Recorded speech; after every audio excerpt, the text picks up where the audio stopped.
20세기에 발간된 우수하고 의미 있는 책 100권 중 그 28번째 책, 움베르토 에코의 장미의 이름, Il nome della rosa, The Name of Rose를 시작합니다. 도서관에 비치된 논문 잘 쓰는 방법으로 저 역시 석박사 논문 작성에 도움을 받았던 책의 저자 움베르토 에코와 명작을 만드는 컴퓨터 프로그램으로 썼다고 얘기한 평론가가 있는 그의 작품 장미의 이름 Il nome della rosa, The Name of the Rose 속으로 빠져보도록 하겠습니다. 움베르토 에코는 이탈리아 알렉산드라에서 회계사인 아버지 줄리오와 어머니 지오반나 사이에서 1932년 1월 5일 태어나 이탈리아의 기어학자, 미학자, 언어학자, 철학자, 소설가, 역사학자로 이름을 날린 분입니다. 움베르토의 성씨인 에코는 신의 선물이라는 뜻의 라틴어 엑스 카엘리스 오브라투스의 약자로 고아로 무연고자였던 움베르토의 할아버지가 시에서 받은 성씨입니다. 2차 대전 중 움베르토와 어머니 지오반나는 피에몬테 산기슭의 작은 마을로 피난을 갔습니다. 움베르토는 이곳에서 셀레지오 수도회의 교육을 받았습니다.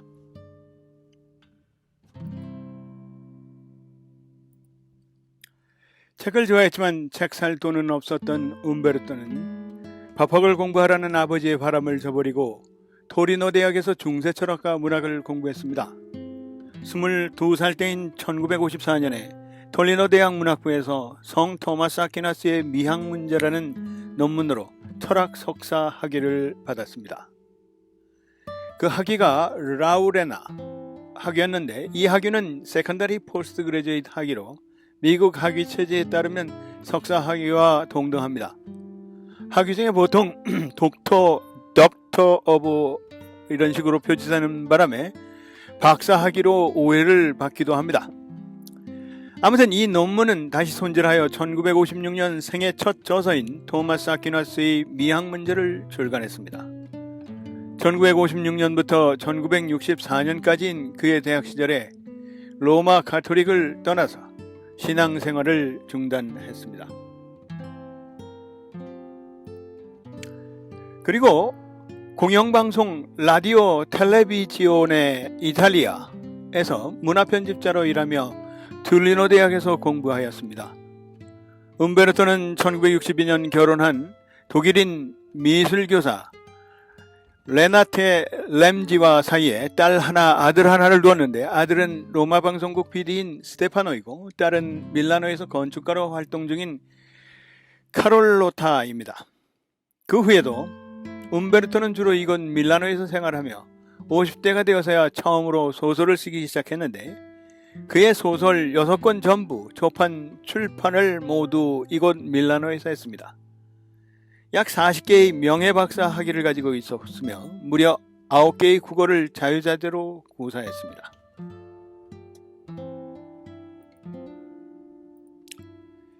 (71년) 어렵기로 정평이 나 있는 이탈리아 교수 시험에 합격하여 볼로냐 대학 기호학 조교수가 되어 평생 후학을 양성했습니다. 거기에 80년대까지만 해도 본인이 재직하던 볼로냐 대학교 도서관의 모든 책의 위치를 알고 있었고 한 번 읽은 책은 내용을 잊어버리지 않았을 만큼 기억력의 천재였습니다. 토마스 아퀴나스의 철학에서부터 퍼스널 컴퓨터에 이르기까지 다방면에 걸쳐 지식을 쌓은 박식한 사람이었습니다.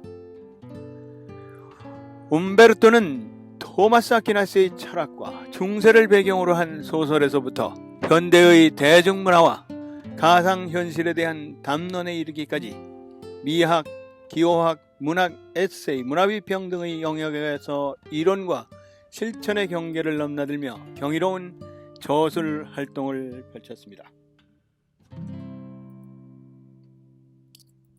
지식계의 티라노사우루스로 불릴 만큼 엄청난 양의 독서에서 비롯된 깊이 있는 비평과 수필로도 유명했습니다.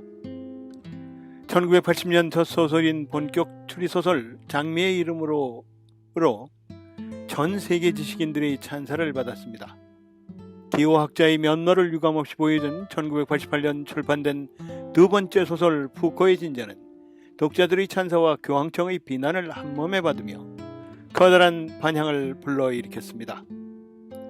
또한 이탈리아 제임스 조이스 학회의 명예이사였으며 기호학전을 베르수스 편집자, 컬럼비아 대학교와 예일 대학교 방문 교수, 볼로니아 대학교 교수, 이탈리아 인문학 연구소 소장이었고 콜레주 드 프랑스 하버드 대학교, 케임브리지 대학교, 에콜 노르말 슈페리웨르에서 강의를 했습니다. 기호학회 명예회장이었으며 레지옹 도네르 훈장을 받았습니다. 볼로냐 대학교에서는 2007년 75세의 나이로 은퇴를 했습니다. 은퇴 이후에도 미학, 기호학, 문학, 에세이, 문화비평 등의 영역에서 이론과 실천의 경계를 넘나들며 저술 활동을 펼쳤습니다. 움베르토의 존재는 사진 절반이 흡연하는 사진일 정도로 권련, 시가, 파이프 등 여러 종류의 담배를 즐긴 애연가였습니다. 움베르토는 생전에 누군가가 나에게 시가를 선물하면 그 사람이 자신의 반지를 빼서 끼워주는 부자로 보인다라며 흡연에 대한 애착을 보였습니다. 혹자들은 그런 움베르토를 향해 권련을 피우다 폐암으로 죽으면 개죽음이고 시가를 피우다 죽으면 품위 있는 자살이라고 비난을 하기도 했습니다.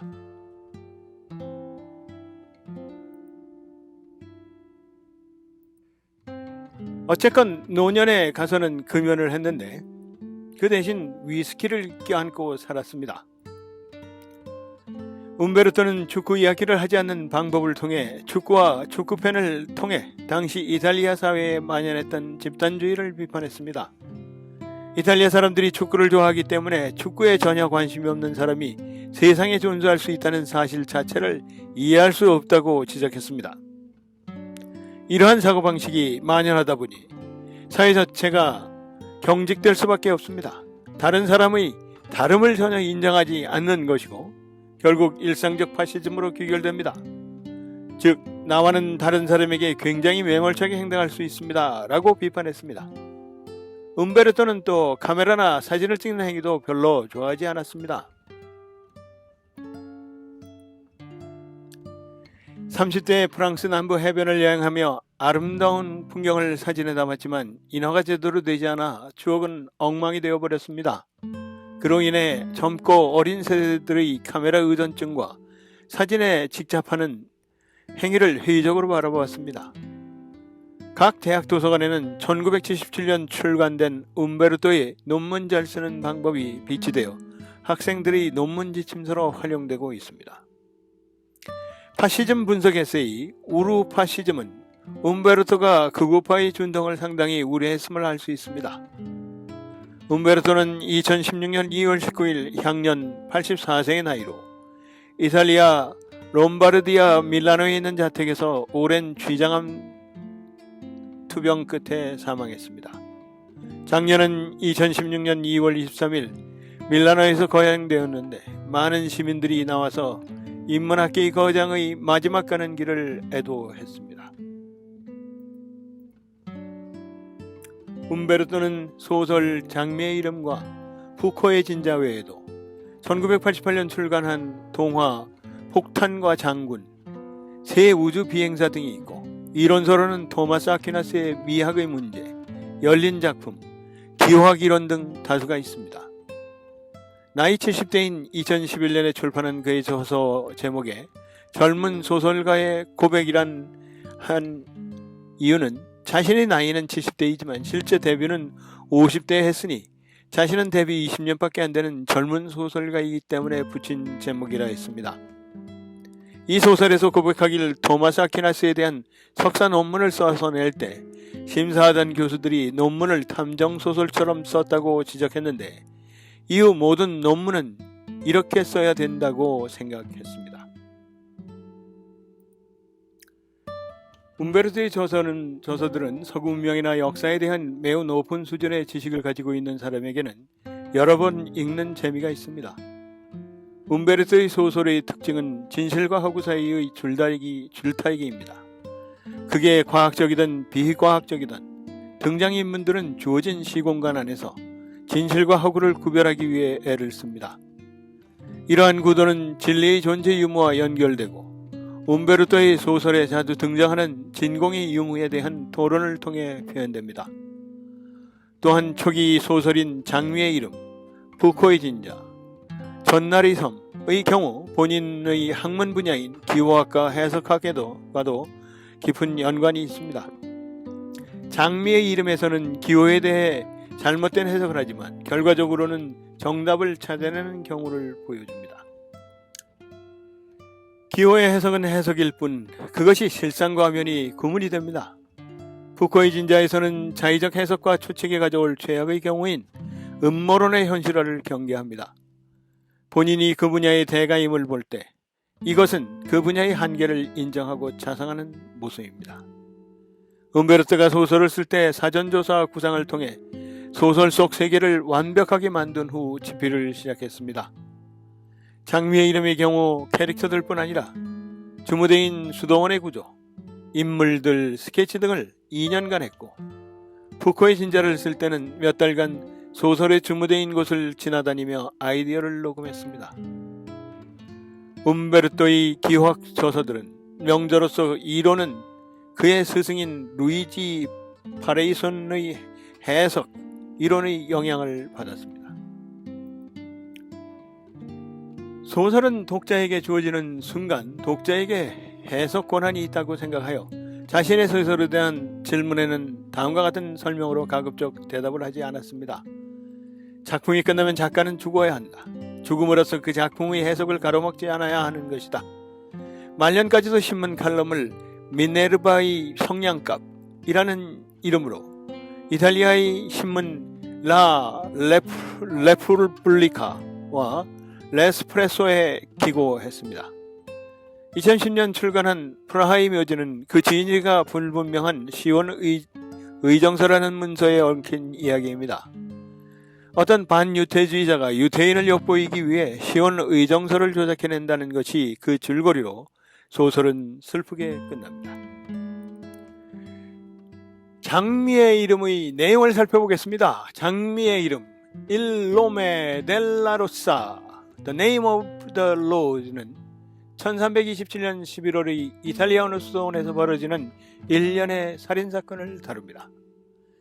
이 소설은 당시 교황과 황제 사이의 세속권을 둘러싼 싸움, 교황과 프란체스코 수도회 사이의 청빈 논쟁, 제국과 교황의 양다리를 결치려는 베네딕토 수도회의 입장, 수도원과 도시 사이에 흐르는 갈등도 다룹니다.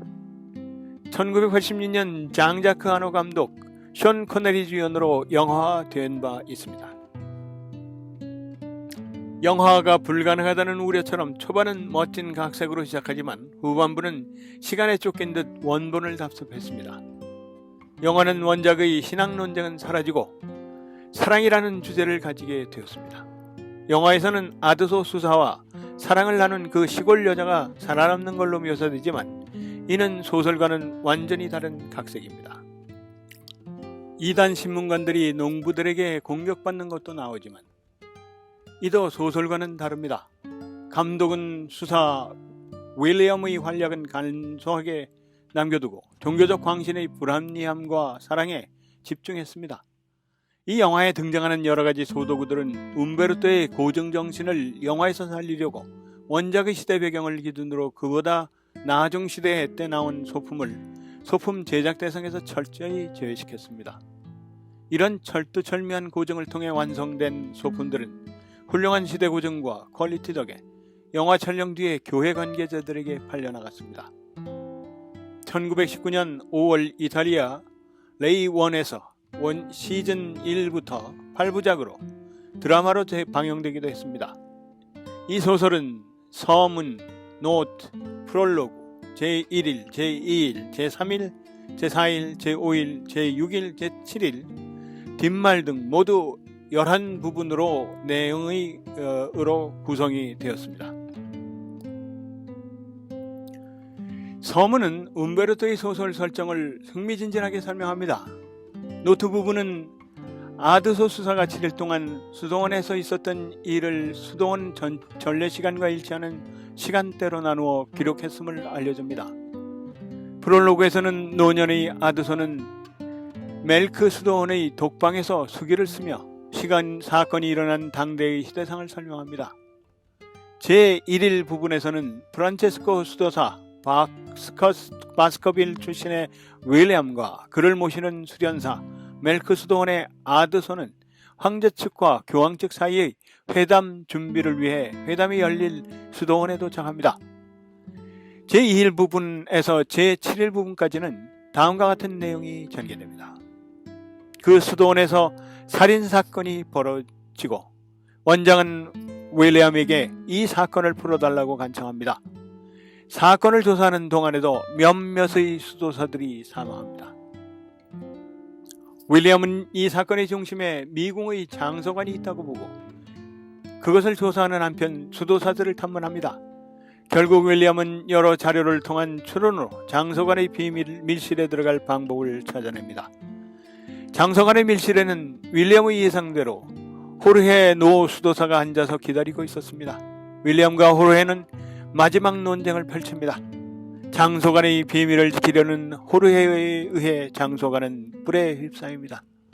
본관 3층의 장소관에서 본관 전체로, 본관에서 다른 건물로 계속 불이 옮겨붙고 그 불은 사흘 동안 타오릅니다. 기독교 최대의 장소관을 자랑하던 그 수도원은 결국 폐허가 되고 맙니다. 뒷말 부분에서는 아드소는 멜크 수도원으로 돌아가고 윌리엄은 흑사병의 이행기에 사망합니다. 죽음이 문턱에 이르러 도저히 진리를 알아낼 수 없는 세상의 회의와 혼란을 느낀 아드소는 베르나르드 몰레의 시 속세의 능멸에 대하여 나오는 구절을 읊으며 수기를 마무리합니다. 예전의 장미는 그 이름일 뿐 우리에겐 그 이름들만 남아있을 뿐 스타틀로사 프리스티나 노미나 누다 테네무스.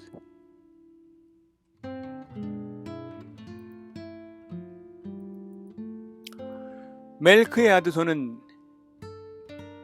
소설의 화자로 서문과 노트를 제외한 이 소설 전체가 늙은 아드소의 수기입니다.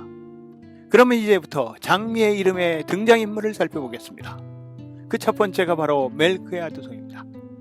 베네딕토 회의 오스트리아인 수련 수사로 아버지를 따라 이탈리아를 여행하다가 멜크 수도원에 입회했습니다. 윌리엄 수사의 서기 및 비서가 되어 그를 따라다니게 됩니다. 글을 쓰던 때는 80세 노인이었으나 그가 회상하는 사건이 벌어진 1327년 11월 당시에는 18세의 소년이었습니다. 하느님의 진리란 주제에 관심이 깊었습니다. 윌리엄을 따라다닌 건 후회한 적이 없을 정도로 존경했습니다. 마을 처녀와 불장난을 치르기도 하고 상사병으로 고통받기도 했습니다. 말년에는 윌리엄 수사가 준 안경을 착용하고 다닙니다. 아드소는 이 수기를 작성하며 이 안경의 도움을 받고 있으니 사부님의 말씀대로 참 요긴하게 쓰고 있다고 수레합니다.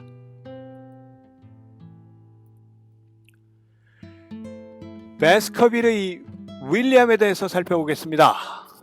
윌리엄은 아드소의 스승이자 프란치스코의 소속의 영국인 수도자로 아드소가 회상하던 1327년 당시에는 50세 정도의 나이였습니다.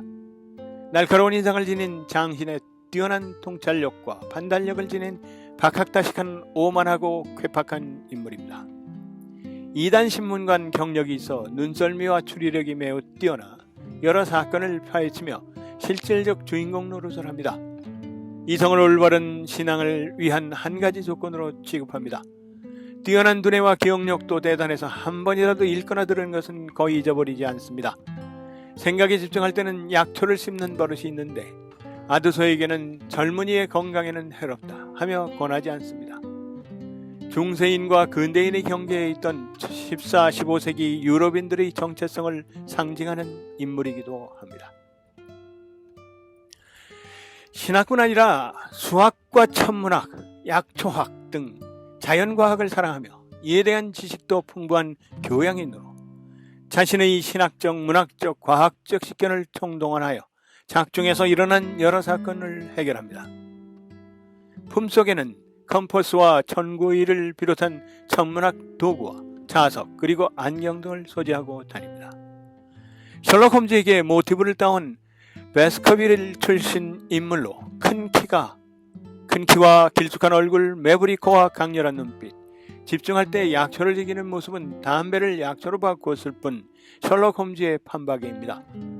또한 14세기 영국 출신 실제 인물 오컴의 윌리엄과 이름이 같고 프란치스코 수도회라는 소속도 같습니다. 수도원장에 대해서 알아보겠습니다. 수도원장은 작품 무대인 베네딕토 해 수도원 원장으로 외교 수완이 대단해 교황과 황제 세력의 딱 중간에서 줄타기를 합니다. 수도원을 방문한 윌리엄에게 아델모의 의문사 사건 수사 의뢰를 청합니다. 연이어 베난시오, 벨렌가리오, 세베리노, 말라키아가 죽고 레미지오와 살바토레는 이단 혐의로 체포되어 베르나르기에게 수도원의 사법권을 뺏기고 주선한 황제파와 교황파 간 협상도 실패합니다. 이 지역 영주의 서자로 가문을 계승하는 장남을 제외한 아들들은 군인이나 성직자가 되는 관례대로 수사가 되었는데 토마스 아퀴나스의 시봉 수사가 되었다가 아퀴나스가 선정했을 때 그 시선을 짊어지고 내려온 공로로 출세합니다. 윌리엄이 장소간의 진실에 접근하자 아드소를 함극해하고 윌리엄을 쫓아내려 하지만 이후 사건의 진범에 의해 벽 속에 갇혀서 질식사하여 6번째의 희생자가 됩니다. 네 번째 인물로는 바라지네의 레미지오, 이 사람은 식료계 담당 수사로 윌리엄 일행이 수도원에 도착하기 직전 수도원장의 말도 찾을 겸 그들을 마중 나옵니다. 다섯 번째는 오틀란토의 아델모는 수도원 사건의 첫 번째 희생자로 아드소와 윌리엄이 수도원에 도착하기 불과 며칠 전에 사망한 미청년 이탈리아인 수사입니다. 여섯 번째는 카잘레오의 우베르티노는 실존 인물로 68세의 이탈리아인 프란체스코 회의 엄격주의자들 중 가장 존경받는 노수사입니다. 일곱 번째 장크트 벤델의 세베리노는 약초를 다루는 독일 출신 본초학자로 약초에 대한 지식과 경험이 풍부한 수사입니다. 여덟 번째 웁살라의 베노는 수사학을 공부하는 스웨덴 출신의 젊은 수사로 지식에 대한 갈망을 보여주며 폐쇄적인 장소관에 대하여 비판하는 윌리엄에게 동조합니다. 아홉 번째 알렉산드리아의 아이마로는 비고기를 일삼는 이탈리아인 수사로 장소관의 책들을 필사해서 팔면 좋겠다고 생각하는 등 윌리엄은 그를 대놓고 경멸합니다. 아룬델의 베렌가리오는 장소관의 사서보조로 창백한 얼굴의 영국 출신 젊은 수사로 수사답게 나름대로 지식은 있지만 눈치가 없고 아둔하며 소심한 편입니다. 11번째는 살베메크의 베난티오는 프랑스 출신 수도자로 수도원에서는 그리스어를 공부하고 있습니다. 12번째 등장인물은 부르고스의 호르헬은 수도원에서는 알리나르로 다음으로 나이가 많은 스페인 수사로 대략 80세 정도 됩니다. 이어 모리몬드의 니콜라는 유리 세공을 맡은 이탈리아 수사로 윌리엄의 안경에 큰 흥미를 가지며 이후 안경이 도둑 맞았을 때 다소 시행착오를 거쳤지만 새로 만들어주기도 합니다. 14번째는 힐데스하임의 말라키아, 수도원의 사서 수사로 검은 두건을 쓰고 수척한 풍채에 휑하니 불타는 눈빛 등 작중에 묘사된 용모로 보면 서양판 저승사자입니다. 그로타페라타의 알리나르도는 수도원의 수사이자 최연장자로 이탈리아인으로 80년 동안이나 이 수도원에서 지내왔습니다. 나이는 100세에 가깝습니다. 16번째는 몽페라트의 살바토레는 외모와 언행이 특이한 수사로 기괴한 문장을 구사하는데 유럽 각지의 언어와 사투리를 제 마음 드는 대로 뽑아서는 이리저리 끼워 맞춰 떠듭니다. 그 외에 클론 맥노이스의 파트리치오, 톨레도의 라바노, 이오나의 마그누스, 그리고 페리포티의 윌도, 이 네 명은 그냥 가치 있는 수사라고 이름만 언급될 뿐 대사는 한마디도 없는 엑스트라입니다. 이 수도원에서 사람 이름을 말할 때 앞에는 지역명, 어느 곳에서 온 누구, 이런 식으로 이름을 씁니다.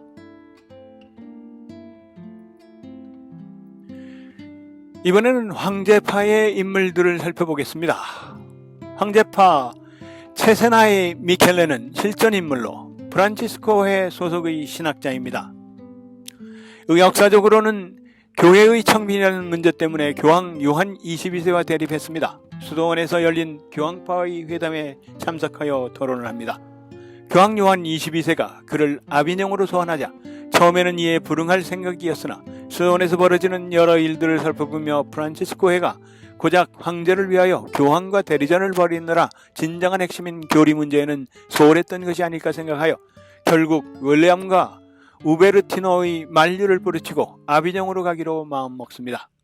아드소는 당시 미켈레가 내린 결정은 현명한 선택이 아니었다고 회상했습니다.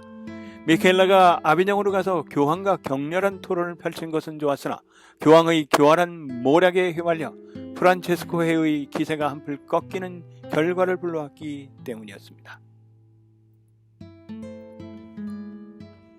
계속해서 황제파의 인물들을 살펴보겠습니다. 황제파 카파의 제롤라무는 프란체스코 소속 카파의 주교로 회담에 참석한 프란체스코 수도자들 중에서 얼빠지고 과격한 언행을 보여주며 강렬한 존재감을 발산하는 인물입니다.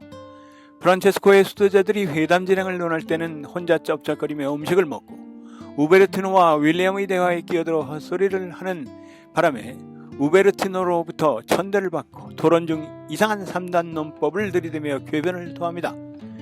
알레보레와 6탄전 직전까지 가면서 회담 분위기를 망칩니다. 아드소는 교황파와 회담 시 고령임에도 지나치게 분노를 발산한 것이 화근이 되어 회담 마친 후 오래지 않아 급사했다고 회상합니다. 그 다음 인물은 벨렌가리오 탈로니는 우베르티노에게 요한 22세가 지복 직관의 교리를 폐지할 음모를 꾸민다고 알려준 사람입니다. 수도원의 베렌가리오와는 동명이인입니다. 그 외에도 뉴캐슬의 휴, 아니크의 굴리 엘모, 그리고 베르가모의 보나그라치아가 있습니다.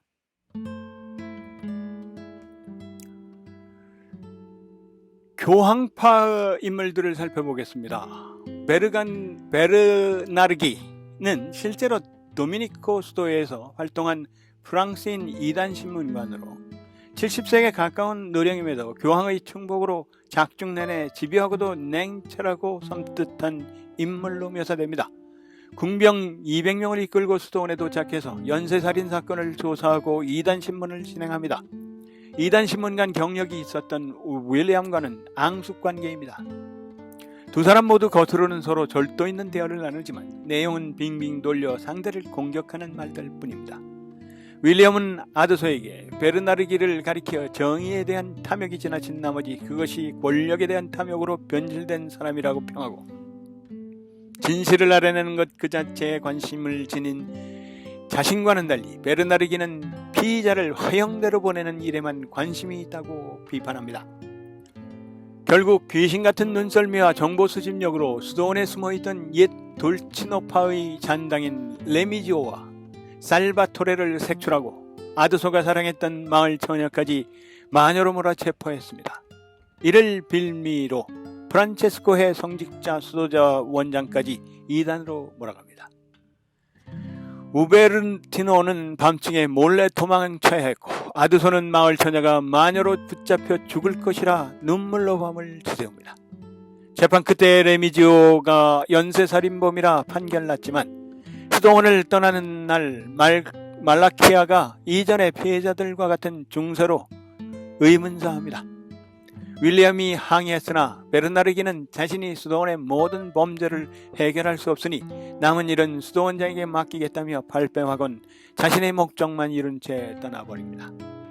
소설이나 영화 속에서는 피도 눈물도 없는 냉혹한 이단 신문관의 모습이 강조되었으나 베르나르기는 역사 속에서는 연대기를 여러 편 저술한 저명한 저술가이자 역사학자였습니다.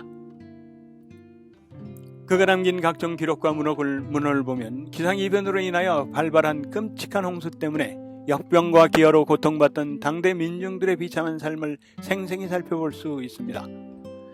영화판에서는 원작과는 달리 군중들에게 살해당하는 최후를 맞이합니다. 베르나르기가 이단들을 적발해서 화형에 처했음에도 불구하고 수도원에 불이 나자 당황하는 민중들을 힘으로 억누릅니다. 결국 나중에는 문제 해결은 하지도 않은 채 도망을 치다가 타고 가던 마차가 비탈길에 넘어지는 사고를 당합니다. 베르나르기는 마차에 깔린 채 다가오는 군중들에게 구해달라고 하였으나 분노한 민중들은 오히려 마차를 밀어버렸고 그는 마차와 함께 굴러떨어져 사망합니다. 계속해서 교황파 베르트난도 델 포제토 추기경은 실제 이탈리아의 오스티아 지역의 주교이자 추기경으로 프랑스인입니다. 작중에서 아드소는 그를 마치 자기 교황인 것처럼 거들먹거리는 사람이라 묘사합니다. 그래서 처음부터 교황의 사냥개로서 황제파를 궁지로 몰아넣을 궁리만 했던 베르나르기와는 달리 나름대로 좋은 뜻을 품고 왔던 모양인지 교황파와 황제파의 대담이 몸싸움과 욕설이 난무하는 난장판이 되자 수도원장과 함께 이리 뛰고 저리 뛰며 사람들을 말리려 했습니다. 그럼에도 별 소용은 없었습니다. 그 외에도 교황파로 파도바의 로렌초 데코아르콘, 파리의 장다노, 장드본, 그리고 알보레아는 토론 중 제롤라모 주교와 언쟁을 벌이다가 몸싸움 직전까지 갑니다. 마을 처녀는 한밤중 식당에 등장해서 아드소를 보자마자 너 참 잘생겼다, you are so handsome 하며 아드소와 사랑을 나누었습니다. 살바토레와 엮여 마녀로 몰려서 화형당하게 됩니다. 원작에서는 변명 한번 못하고 잡혀나와 아드소와 눈이 마주치자 도와달라는 눈빛을 보냅니다. 아드소가 마을 처녀를 위해 뭐라고 말이라도 좀 해달라고 윌리엄에게 애원하지만 윌리엄은 이미 상황이 주도권이 완전히 베르나르기에게 넘어가 버려 우리가 할 수 있는 일은 없다고 합니다. 아드소가 자는 동안 베르나르기 일행이 떠나며 함께 끌고 갑니다. 윌리엄의 예측상 가다가 들르는 마을에서 본보기로 화형될 것이라고 예측합니다. 영화판에서는 수도원에서 일어난 대형 화재 덕분에 화형이 뒤평되지 않아 목숨을 구합니다. 엔딩에서는 떠나는 아드소와 작별 인사까지 나눕니다. 윌리엄은 아드소에게 사랑을 택할 것인지 믿음을 선택할 것인지 기회를 줬는데 아드소는 윌리엄을 따라가기를 선택합니다. 아드소는 마지막에 내가 사랑했던 소녀라는 식으로 자신이 이 처녀를 사랑했음을 밝히면서도 스승님을 선택한 걸 후회하지 않는다고 하였습니다. 소설에서 언급만 되는 실존 인물들을 살펴보겠습니다. 요한 22세는 당시 교황으로 아비뇽 유수 기간 동안 세속권을 누리려는 교황의 움직임이 신자들에게 곱게 보일 리가 없고 주교 시절 공정왕 필립과 함께 성당 기사단을 박해한 건도 있었기 때문에 교황파 사절들을 제외한 작중 수사들은 요한 22세의 이야기만 나오면 교황을 비난하기에 바쁩니다. 노년의 아드소는 요한 22세를 교황명으로 안 부르고 원래 이름인 카오르의 자크라든가 아예 사교의 우두머리나 늙은 여우 등으로 지칭했습니다. 윌리엄도 이만큼 탐욕스러운 교황이 없었다고 비판할 정도입니다. 그리고 다시는 의로운 사람들에게 거역스러울 이 요한이란 이름을 사용할 일은 없을 것이라고 주장합니다. 루트비 4세는 신성 로마 제국의 황제로 역시 이름만 언급됩니다. 돌치노는 극단적인 창비를 주장하는 이른바 돌치노파를 일으켜 고위 성직자와 부자들을 척살하였다가 교황청에서 이단으로 정죄당한 수도자로 작중 시점에선 이미 종교재판으로 처형된 뒤입니다. 그를 추정했던 옛 돌치노파의 잔당들이 수도원에 있었습니다. 로저 베이컨은 영국 태성의 프란체스코 수사로 윌리엄의 소형으로 언급됩니다. 오컴의 윌리엄은 프란체스코의 신학자로 로저 베이컨과 함께 언급됩니다. 본래 움베르토 에코는 이 사람을 주인공으로 하려 했으나 지나치게 소설이 딱딱해질 것 같아 가공인물인 베스커빌의 윌리엄을 주인공으로 했다고 합니다. 성 토마스 아퀴나스는 작중 수도원장이 그의 시신을 들고 내려오면서 명성을 쌓았다고 합니다. 아리스토텔레스를 신학의 범주로에 끌고 온 사람인지라 호르헤 수사와 윌리엄 수사의 시학 2권을 둔 언쟁에서 언급됩니다. 하필이면 그를 시성한 이가 작중에 틈만 나면 까이는 요한 22세인지라 꿀대지로 비하되기도 합니다. 성 프란체스코는 교황파 수사들이 프란치스코회 수사들을 욕할 때 거위를 타고 다닌 네놈들의 프란치스코라고 욕하면서 언급합니다. 니콜라오 3세는 전 교황으로 회칙, 그는 나가서 씨를 뿌렸다. 엑시트 귀 기미나트를 통해 프란치스코 회를 옹호하며 이에 의의를 제기할 시 밤을 각오해야 한다고 한 적이 있었습니다. 우베르티노는 이를 자신의 주장에 인용해 교황과 사절들을 위협합니다. 장미의 이름을 집필하게 된 배경을 살펴보겠습니다. 이 장미의 이름을 집필하게 된 계기는 출판사에서 일하는 움베르토의 친구가 철학자나 사회학자 등 소설가 가진 사람들에게 짧은 추리소설을 써달라고 했었습니다. 당시 움베르토는 창작이나 대화체 문장을 쓰는데 관심이 없다고 대답하면서 내가 추리소설을 쓰면 한 500페이지는 되고 무대는 중세수도원일걸이라고 덧붙이며 거절했습니다. 하지만 움베르토는 집에 오자마자 책상 서랍을 뒤져 지금까지 자기가 수사들의 이름을 썼던 노트들을 찾았고 문득 어떤 책을 읽던 수도자가 독살을 당하는 이야기가 좋겠다는 생각이 들어 이 소설을 쓰기 시작했습니다. 장미의 이름의 집필 당시 제목은 수도원의 범죄 사건이었는데 사람들이 사건에만 집중할 것 같아 멜크의 아드소로 하기로 했습니다. 작중 화자가 아드소 수사이니 제목이 엉뚱한 이미지를 주지도 않고 알맞다고 생각했습니다. 하지만 출판사가 고유명사가 들어간 이름을 좋아하지 않아 결국엔 상징적인 의미가 매우 풍부하여 다양한 해석이 가능한 장미를 제목에 넣게 되었습니다. 처음에 움베르토가 수도자가 독살당하는 이야기를 떠올렸을 때만 해도 작중 배경은 현대였으며 좌파 신문을 읽는 탐정 수도사를 주인공으로 생각하고 있었습니다. 하지만 수도원이 가지는 중세적인 느낌 때문에 그는 오래전부터 관심이 대상이 되었던 중세를 배경으로 소설을 쓰게 되었습니다. 움베르토가 중세 중에서도 14세기를 배경으로 고른 이유는 오컴의 윌리엄 이후에야 그의 전문 분야인 진보된 기호 해석 이론이 나왔기 때문입니다. 원래는 아예 오컴의 윌리엄을 주인공으로 만들려고 생각도 해봤는데 박식하긴 해도 너무 인간미가 없어서 윌리엄 수사를 창작했습니다. 그렇게 하니 14세기 프란치스코의 수사라면 영국인일지라도 청빈 논쟁에 참여할 것이라는 생각이 들었고 따라서 이를 작중의 주요 사건으로 삼았습니다.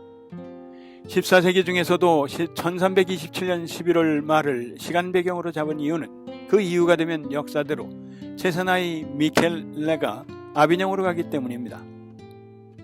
그보다 이르면 시종들이 돼지를 잡지 않아 돼지 피에 시체를 담글 수 없고 그러면 요한묵시록을 따를 수 없다는 이유에서였습니다. 헌데 이렇게 해도 돼지를 잡을 만큼 날씨가 추워지지 않을 듯해서 작중 수도원을 산중에 배치했습니다.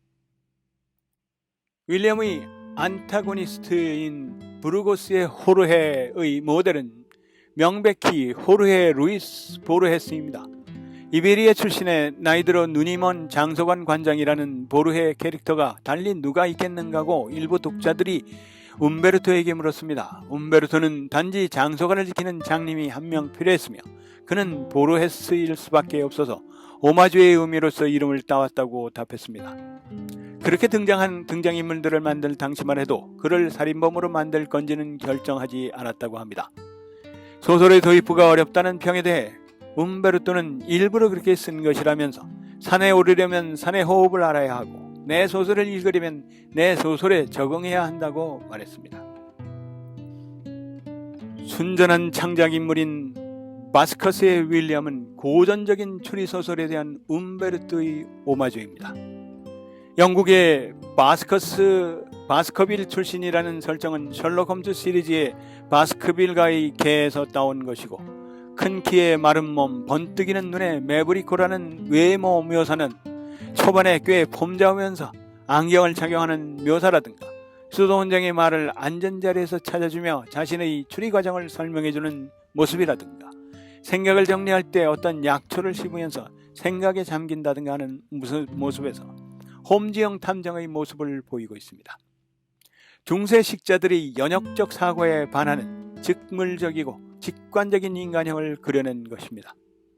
또한 조수노릇하는 아드소의 관점에서 서술하는 것도 역시 홈즈의 조수노릇을 했던 왓슨의 관점에서 서술하는 셜록 홈즈 시리즈의 서술 방식에서 가져온 것으로 볼 수 있습니다. 작중에 등장하는 미로로 이루어진 장소관 역시 보르헤스의 바벨의 도서관에 대한 오마주입니다. 세 차례에 걸쳐 개정판이 나왔는데 발매 6년 뒤인 1992년에 미국과 일본에서 발매된 장미의 이름 관련 서적을 구입하여 500개에 달하는 각주를 포함시킨 1차 개정판이 나왔습니다. 아이마로의 고향으로 나오는 알렉산드리아는 움베르토의 고향으로, 움베르토는 세상의 바보들에게 웃으면서 화내는 방법의 한 챕터를 활용해가며 고향에 대한 애향심을 드러낸 적이 있습니다. 현대의 가톨릭 성직자들은 이 소설이나 영화판의 줄거리를 자주 인용하여 편협함과 지나친 엄격함의 예시로 호르헤를 들면서 사목생활 혹은 수도생활을 하는 이들이 반면교사로 사용하는 경우가 많습니다. 소설에는 신학과 철학적인 내용이 많이 등장합니다. 소설의 주된 메시지의 하나인 웃음은 우리에게 해악인가라는 주제로 윌리엄과 호르헤가 두어 번 신학적 논쟁을 벌이는 게 나오고, 윌리엄과 수도원장 그리고 또 우베르티노 사이에서 이단의 보편성과 개별성에 대한 철학적 접근과 토론도 나옵니다. 이 논쟁은 소설의 배경이 되는 역사적 모델을 철저하게 분석하고 조사하여 나온 결과물들입니다. 등장인물 일부는 아예 실제 인물이기도 합니다. 예를 들어 이단 신문관 베르나르기는 프랑스 파리의 주교였으며 교황청의 허락하여 움직였던 이단 신문관으로서 이단 신문 관련 저서들을 많이 저술했습니다. 이 저서를 읽다 보면 이단 신문이란 오늘날 재판 이상으로 고도의 심리전임을 알 수 있습니다. 작중에서 베르나르기가 레미지오를 신문하는 과정은 이 소설에서도 극적인 부분인데, 하나의 사건이 서로의 유불리가 얽혀서 왜곡된 시선에 의해 어떻게 일그러지고 서로에게 다르게 받아들여지는지가 적나라하게 나타납니다. 바로 이 대목에서 기호학자로서의 현상을 받아들이는 데 주도적인 입장에서 서로의 견해가 실은 시대의 산물이며 시대의 물결에 휩쓸려가는 개인의 절규를 방관자 입장으로 들을 수밖에 없는 움베르토의 고뇌를 고스란히 드러내줍니다. 이 모든 논쟁과 사건들은 결국 권력에 의지해 해결할 수밖에 없다는 것이 고스란하게 드러납니다. 윌리엄과 호르헤의 웃음에 관한 논쟁, 호르헤와 젊은 수사 간의 책에 대한 논쟁, 교황청 신학자와 프란체스코의 논쟁, 베르나르기의 이단 신문 등이 그 당시 절대라 믿었던 신학과 그 신학의 표상이자 기호로서 미상불 신앙의 대상으로까지 높여진 책입니다. 그리고 기호로서의 책이 대표하는 지식이라는 절대적 권력에 대한 집착을 보여줌으로써 결국에 중요한 것은 싸움이었지 무엇을 위해 싸웠나가 중요한 게 아니라는 실상을 적나라하게 보여줍니다. 움베르토의 소설이 그러듯이 장미의 이름 역시 인간의 초호의 의심 없는 믿음에 대한 풍자입니다. 그러나 한편으론 진실한 믿음에 대한 갈구를 그립니다. 그 유머스러운 부분도 있으며 지도자의 일탈에 대한 묘사도 많습니다. 존재 그 자체에 대한 올바른 인식을 요구하는 소설이기도 합니다. 이 소설은 고대에서 현대에 이르는 다양한 분야의 학문과 패러다임의 흐름을 전체적으로 조감하고 시학 이권이라는 결정적인 도구를 사용해 마무리함으로써 단순한 추리소설을 넘어 새로운 고전으로 거듭났습니다. 비단 수도원 내부의 대립뿐만 아니라 작은 형제인 프란치스코 회와 베네딕토 회 간의 소유에 관한 신학적 대립과 수도원으로 둘러싼 지역 세력 간의 알력 다툼도 아주 자세하게 묘사했습니다. 움베르토는 장미의 이름을 두고 장작물이 아닌 짜집기 패러디 인물이라고 말합니다. 장미의 이름 본문에 나오는 대사 설명 등이 이런저런 중세 유럽 텍스트 혹은 근대서적에서 보고 바꾼 것이라는 겁니다. 워낙에 정교하게 쓰여진 책이라 명작을 만드는 컴퓨터 프로그램으로 썼다고 이야기한 평론가도 있었습니다. 당연히 당신은 물론이고 현재까지 그런 프로그램은 없으므로 반쯤은 경애의 의미가 담긴 평론으로 보여집니다. 이에 대해 움베르토는 내가 컴퓨터를 살 수 있게 된 게 1980년이고 이 책은 1978년에서 1979년에 집필되었으니 그게 말이 되냐고 일갈했습니다. 중세 수도원 생활에 관심을 가진 사람이라면 자료로 읽어도 좋을 만큼 수도원의 일상과 수도원의 내부 구조와 수도자들의 생각 등을 치밀하게 묘사했습니다. 게다가 중세 수도원의 도서관 얘기도 나오기 때문에 도서관 역사 관련 서적으로도 가치가 있습니다. 이 소설을 처음부터 제대로 이해하며 읽고 싶으면 서양 중세사, 서양 철학사, 그리스도교 중세 신학사, 덤으로 과학사의 흐름을 기본적으로 알아야 하겠습니다. 하지만 해당 분야의 배경이 부족한 독자에게는 고역일 수 있습니다. 의외로 얕은 지식이 남아있다면 매우 쉽고 재미있게 읽을 수 있는 소설입니다. 지금까지 움베르토 에코의 장미의 이름 The Name of Rose를 살펴보았습니다. 20세기에 발간된 우수하고 의미 있는 책 100권 중 그 29번째 책 밀란 쿤테라의 참을 수 없는 존재의 가벼움 편에서 뵙겠습니다. 감사합니다.